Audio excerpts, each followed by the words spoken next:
네, 오늘 아주 짧게 중요한 말씀을 좀 몇 가지 드리려고 합니다. 감사의 인격과 축복이다. 자, 우리 제목 감사의 뭐요? 인격과 축복. 여러분이 인격, 이 감사는 단순한 구호가 아니고 성경에서 말하는 이 감사는 인격입니다. 인격이라는 이 말은 지정의, 동물이 갖추지 못하고 있는 세 가지를 모든 인간은 가지고 있습니다. 지정의. 이것을 가리켜서 우리는 인격이라고 그래요. 근데 동일한 인격을 가진 것은 아니에요. 다 각기 달라요, 인격이. 그런데 이 인격은 하나님께서 우리에게 주신 선물인데, 그 인격은 우리의 육신의 몸이 살아갈 수 있는 공동체 속에서 필요한 툴이에요. 공동체는 두 사람 이상을 공동체로 부르고 있습니다. 예수님께서 하신 말씀이 두세 사람이 모인 곳에 내가 너와 함께하며, 이건 공동체를 가리켜요. 이걸 조금 넓은 의미에서는 교회로 가리킵니다. 그래서 예수님이 계신 곳이 교회다. 이게 공동체 단위는 두 사람 이상. 그러면 가정 단위는 두 사람 이상을 가정 단위라고 합니다. 아담과 하와가 가정이라는 공동체가 형성이 되어진 것입니다. 그래서 이 공동체에서 반드시 필요한 것이 뭐냐면 인격입니다. 그런데 이 인격이, 보통 이 인격이 어떻게 해서 형성이 되었느냐? 우리는 보통 심리학자들과 인류학자들은 이렇게 합니다. 타고난 성품의 기초를 두고 있다. 인격이 태어날 때부터 다 달라요. 누구에게 배웠는지를 모르는데, 그래서 이걸 유전학적으로 얘기를 하기도 하죠. 그래서 타고날 때부터 성품에 기초하고 있다, 인격. 그 다음에 두 번째로 인격이 어디서 형성이 되냐면 환경에서 형성이 되어진답니다. 자기에게 주어진 형성. 그 다음에 세 번째로는 배움. 이것은 프로페셔널 학문을 말하는 것이 아니라 일반적인 배움을 제가 말씀드리고 있습니다. 일반적으로 이웃 사람에게, 아버지, 어머니에게, 또 친구들 간의 배움, 거기에 있어요. 그 다음에 세 번째는 깊은 집중적인 학문을 통해서, 의사는 의사를 공부하는 사람, 또 과학자는 과학, 이런 학문을 통해서 자신도 모르게 거기서 인격이 형성이 되어진대요. 그런데 이러한 그 인격의 형성 과정 속에서 가장 많은 영향을 끼치는 그 부분이 어디냐? 환경이래요.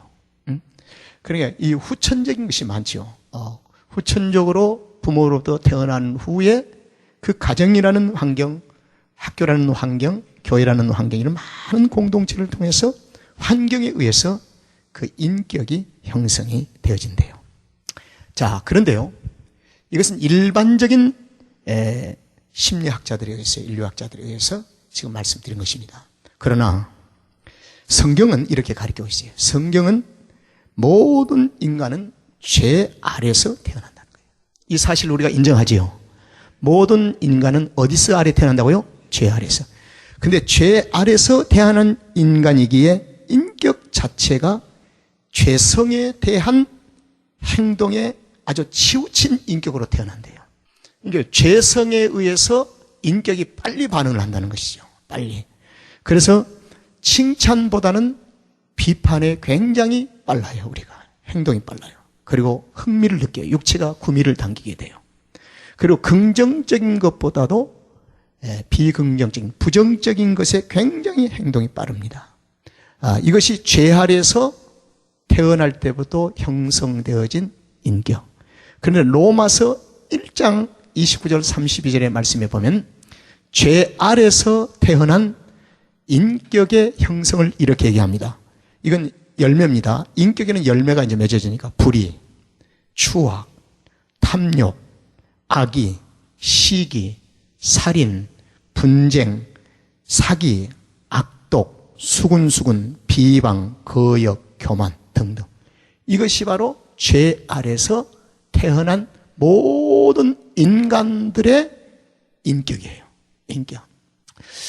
그렇다고 한다면 지금 우리가 예수님을 구주로 영접하고 난 후에도 여전히 이러한 것에 우리가 행동이 빠르고 우리가 행동에 치우쳤다고 한다면 지금도 여전히 우리 안에는 죄 아래서 태어날 때 가지고 태어난 인격, 그 인격이 우리의 삶의 생활에 지금 사용되어지고 있다는 것이죠.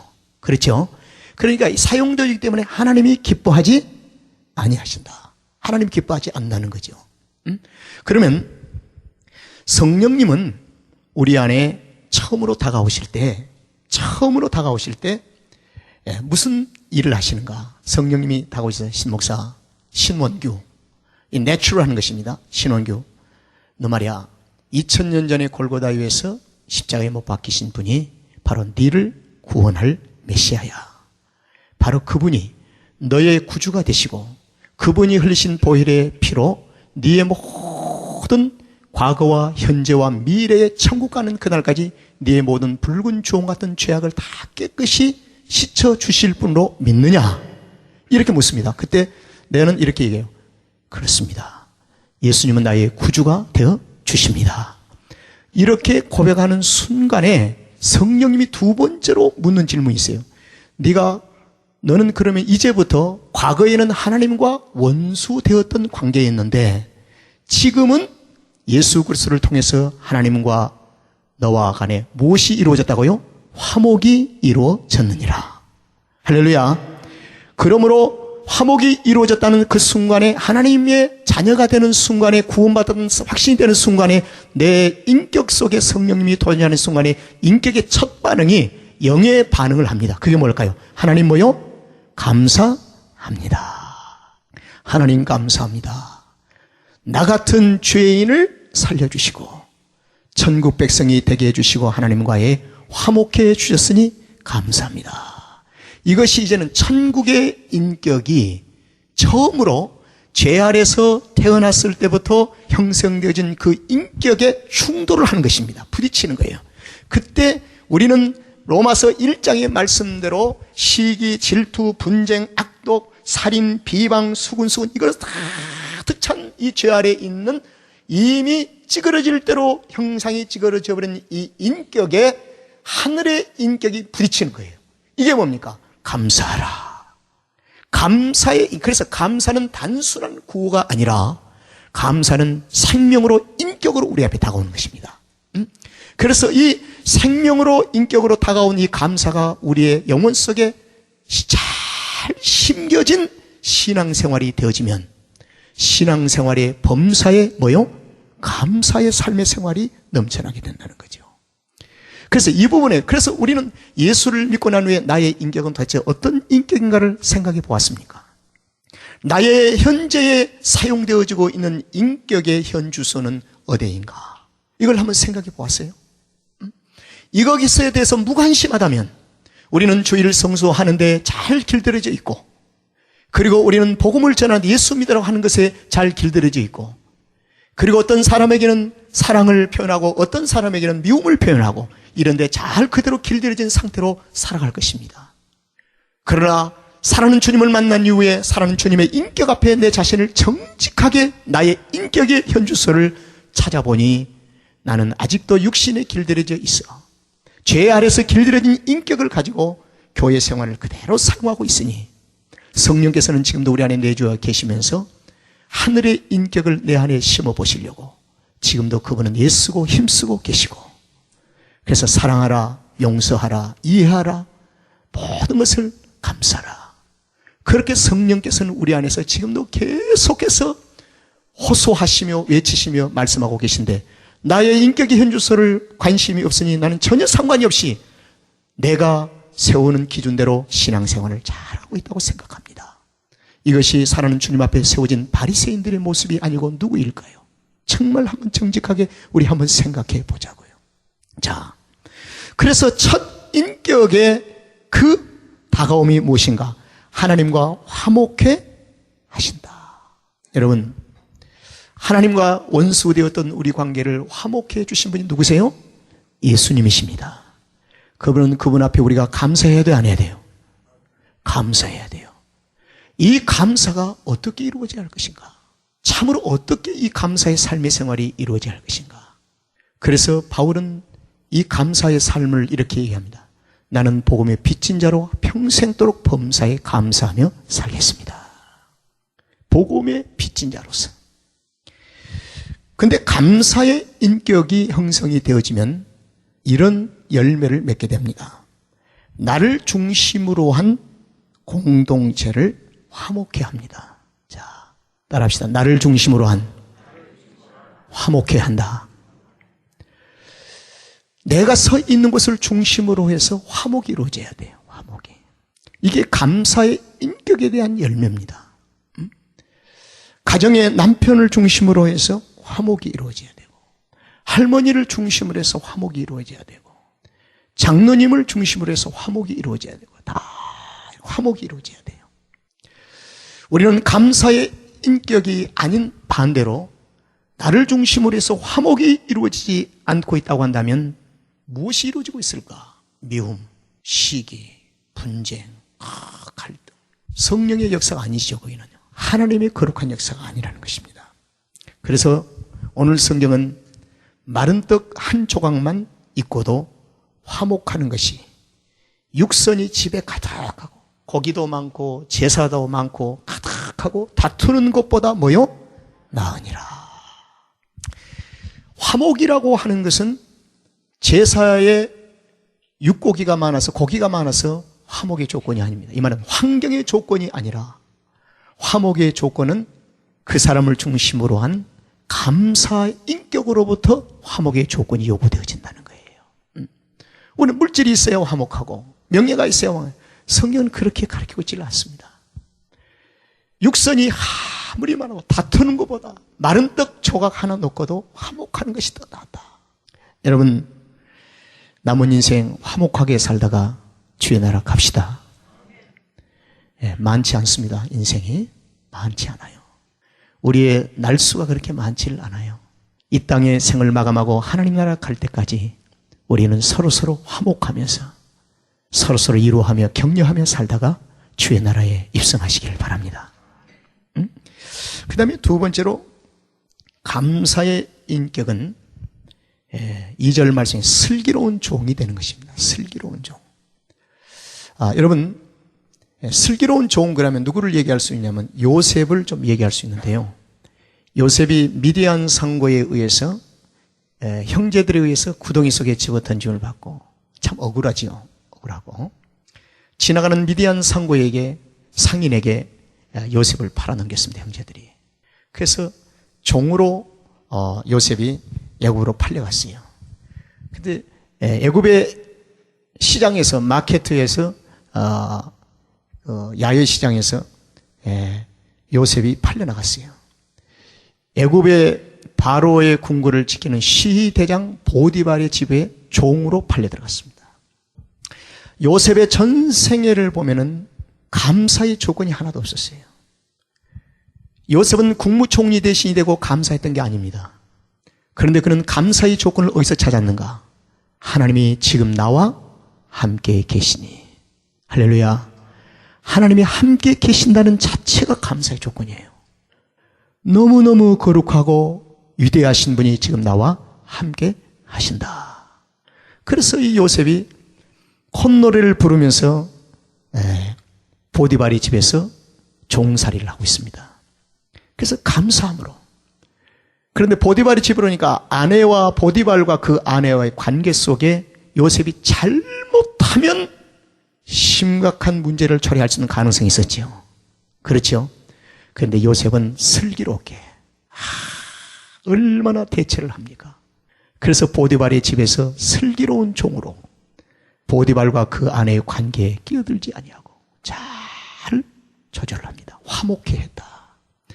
그러니까 복의 근원이 누굽니까? 보디발이 복의 근원입니까? 아내가 복의 근원입니까? 요셉이 복의 근원입니까? 요셉이 복의 근원이라. 요셉이 그 가정에 들어갔으니 그 가정이 뭐요? 화목하다. 그럼 화목해 하는 자가 복의 근원인 줄로 믿습니다. 교회 공동체도 여기 있는 거예요. 공동체도. 화목해 하는 자가 복의 근원인 줄로 믿습니다. 내가 화목해 해야 내 주변이 공동체가 화목해져야 복의 근원이 되는 거예요. 요셉은 미래가 보이질 않습니다. 그래도 감사함으로, 화목해함으로. 억울함을 또 당했어요. 감옥 속에 들어갔습니다. 감옥 속에 들어 억울함을 호소하지 않았습니다. 감사함으로, 감사함으로. 감옥 안에서 화목해하는 거예요. 섬기기 시작하는 거예요. 자, 따라합시다. 이것이 크리스찬의 삶이다. 주의를 지키지 말라는 게 아닙니다. 11조를 하지 말라는 게, 제가 참 성숙한 것은 주의를 지키는 것과 11조 하는 게 성숙함이 아니에요. 어디를 가든지 화목해 하는 자가 성숙한 자예요. 할렐루야. 이게 신앙의 성숙이라. 신앙의 성숙. 저도 그런 비뚤어진 인격이 있지만은 이 목사님들 모임에도 가보면요, 그분만 오면 화목이 깨져버린 분들이 있어요. 참 묘해요. 말 한마디도, 그 사람이 말 한마디 하면 영 찬물을 끼얹어버리고 말아요. 그래서 언제부터인가 그분에게 모임을 가지면 쉬쉬 모임 간다고 얘기하지 않아요. 그럼 나중에 뭐래요? 왜 몰래 가졌지? 이렇게 얘기해요. 그걸 가르쳐서 왕따라고 그러죠. 왕따. 인생의 왕따는 행복한 것이 아닙니다. 화목해하는 성도들 되기를 주 이름으로 축원합니다. 화목해. 그 슬기로운 종이 돼야 돼요. 슬기로운 종. 그 다음에 세 번째로, 감사의 인격은 이웃의 희노애락의 삶에 같은 마음으로 동참하는 거예요. 희노애락. 슬플 때나 기쁠 때나 좋을 때나 함께 마음에 동참을 해주는 것입니다. 제가 미국 이렇게 이민 목회를 오래 이제 하다 보면, 목사님, 내가 지금은 형편은 이래도 한국에서는 내가 막 이랬습니다라고 얘기하는 사람이 있어요, 없어요? 그때 왕년에 뭐 금송아지 없는 사람 누가 있었나? 이렇게 비아냥거리는 인생은 참 불행한 인생이에요. 들어주는 거예요. 그랬냐고. 참 대단하다. 그거 하나 때문에 다시 한번 자존심을 세워서 자기의 인생의 삶을 다시 한번 회복해보려고 몸부림치는 그 영혼을 생각하는 거야. 그래서 이민사회에 참 많이 있는, 왕년에 그런 거 안 해본 사람 어디 있나? 그 말을 수백 번, 수만 번 들어요. 그런데 그것이 화목해 하는 하나님의 은혜 가운데에서 나온 인격인가? 아니면 죄 아래서 형성된 인격인가를 쉽게 알 수가 있잖아요. 그렇죠. 들어주면 얼마나 좋아요. 들어주면. 들어주면. 그런데 거기서 한번, 왕년에 나는 너보다 더 했다. 이래버리면 안 되죠. 그러니까 감사의 인격은 이웃의 희노애락의 삶에 같은 마음으로 모여 동참해 주는 겁니다. 동참해. 그렇냐고. 여러분, 자, 우리 자녀들이 세상에 나가서 성공할 수 있는 여러 가지 신앙적인 비결인데 그 중에 하나가 뭐냐? 밖에 나가서 상대방이 얘기할 때 아주 적극성 있게 그러냐고 이렇게 받아줄 수 있는 자녀들에게 한번 가르쳐 보세요. 내 얘기를 잘 받아주면 또 얘기하고 싶어 안 얘기하고 싶어요? 하고 싶죠. 그래서 감사의 인격은 이웃의 희노애락의 삶에 같은 마음에 동참하는 것입니다. 자, 가난한 자를 조롱하는 자는 이를 지으신 주를 멸시하는 자, 사람의 재앙을 기뻐하는 자는 형벌을 면치 못할 자니라. 사람이 내 이웃이 안 되는 것을 기뻐해서는 안 돼요. 침묵해서도 안 돼요. 이웃이 잘 되는 것에 대해서 그러냐고, 감사하다고, 정말 감사하다고, 주님은 위대하시다고, 하나님은 정말 위대하시다고, 당신과 함께 하신 하나님이 정말 위대하시다고, 이렇게 노래할 줄 아는 자가 감사의 인격을 가진 자란 말이에요. 할렐루야. 이런 인격으로 우리의 삶의 생활이 바뀌어야 돼요. 주님 앞에 우리의 삶을 노래하면, 주님, 나는 이런 일을 잘 됐습니다. 이런 일 참 멋있습니다. 그러면 주님이 그렇지. 근데도 좋다. 기분이 좋다. 얼마나 주님 말씀하시겠어요? 우리가 주님의 심정으로 돌아가자는 것이죠. 이것은 중요한 인격입니다. 인격이에요. 이것을 제 아래서 태어난 인격은 나보다 항상 밑에 있어야 성취감을 누리고 그리고 지배감을 누리는 것입니다. 이것은 죄 아래 형성된 인격입니다. 그러나 성령 안에서 형성되어진 인격은 나보다 더 잘 되는 것에 기뻐하고 감사하는 것입니다. 왜 그런 거냐면 주님께서 이 땅에 오셔서 비하되심으로 인간의 몸을 입으시고 이 땅에 오셔서 죽기까지, 처참한 십자가에 죽기까지 신혼기가 살 수만 있다면, 나는 완전히 십자가에서 죽나 할지라도 너희가 산다면 내가 기꺼이 죽겠다. 이게 크리스천의 인격이고 크리스천의 삶이 아니겠습니까? 우리의 인격이 그동안 현주소가 얼마나 왜곡되고 앵거가 많은가 한번 생각해 보라고요. 우리는 신앙생활의 외형적인 표준도 중요하지만 신앙의 인격이라는 것이 이렇게 소중하다는 겁니다. 그래서 두세 사람이 모인 곳에 내가 너와 함께함이라. 우리의 인격은 우리의 자신보다도 현주소를 이웃을 통해서 너무 잘 알잖아요. 너무 잘 알아요. 이웃이 우리를 향해서 보는 인격이 너무 잘 정확하게 판단되는 거예요. 그리스도인의 인격은 화목해 하는 인격이요, 슬기로운 종의 인격이요, 이웃의 희노애락에 같이 동참하는 동일한 마음을 갖는 인격인 줄로 믿습니다. 말씀을 마칩니다. 감사의 인격은 하나님이 주시고자 하는 축복의 통로입니다. 감사의 인격은 우리 미래를 책임지는 은혜요 능력입니다. 끊임없이 내 안에 계시는 성령님은 지금도 감사의 인격을 요구하고 계십니다. 감사는 삶을 회복시키는, 치유시키는 풍성한 열매를 맺게 하십니다. 감사는 환경이 아니라 내 안에 심겨진, 예수님께서 심겨진 감사를 확대하며 노래하며 풍성하게 살아가는 것입니다. 그래서 감사가 우리의 생애를 지배하여 축복이 여러분들의 삶의 산에 넘치기를 주의 이름으로 축원합니다.